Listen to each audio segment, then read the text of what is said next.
Paraquat ప్రస్తుతం ఈ గడ్డి మందుపై కేంద్రం ఒక కీలకమైన నిర్ణయం తీసుకుంది. పారాక్వాట్ పై దేశవ్యాప్తంగా పూర్తి నిషేధానికి ముసాయిదా నోటిఫికేషన్ రిలీజ్ చేసింది. దిగుమతి నుంచి వినియోగం వరకు పూర్తిగా నిషేధించే ప్రతిపాదనకు సంబంధించిన ముసాయిదా నోటిఫికేషన్ ఇది.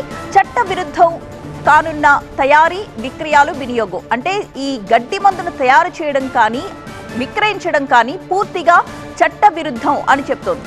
30 రోజుల పాటు అభ్యంతరాలు, సూచనలు దీనిపై స్వీకరిస్తుంది. అంటే గడ్డి మందును నిషేధిస్తున్నాం, దీనిపైన ఏదైనా అభ్యంతరాలు, సూచనలు ఉంటే 30 రోజుల పాటు ఎవరైనా 30 రోజుల్లోపు అభ్యంతరాలు తెలియచేయొచ్చు అని. 70కి పైగా దేశాల్లో ఇప్పటికే ఈ పారాక్వాట్ అనేది నిషేధించబడింది. కానీ మన దేశంలో మాత్రం ఇంకా ఈ గడ్డి మందు విచ్చలవిడిగా దొరుకుతోంది. ఈ నేపథ్యంలోనే కేంద్రం దీనిపై కీలకమైన నిర్ణయం తీసుకుంటూ మన దేశంలో కూడా ఈ పారాక్వాట్ ని నిషేధిస్తామని చెప్పి ఒక నోటిఫికేషన్ జారీ చేయడం జరిగింది. దీని మీద ఎవరికైనా అభ్యంతరాలు ఉంటే 30 రోజుల్లోపు అభ్యంతరాలని స్వీకరిస్తామని కూడా చెప్తోంది.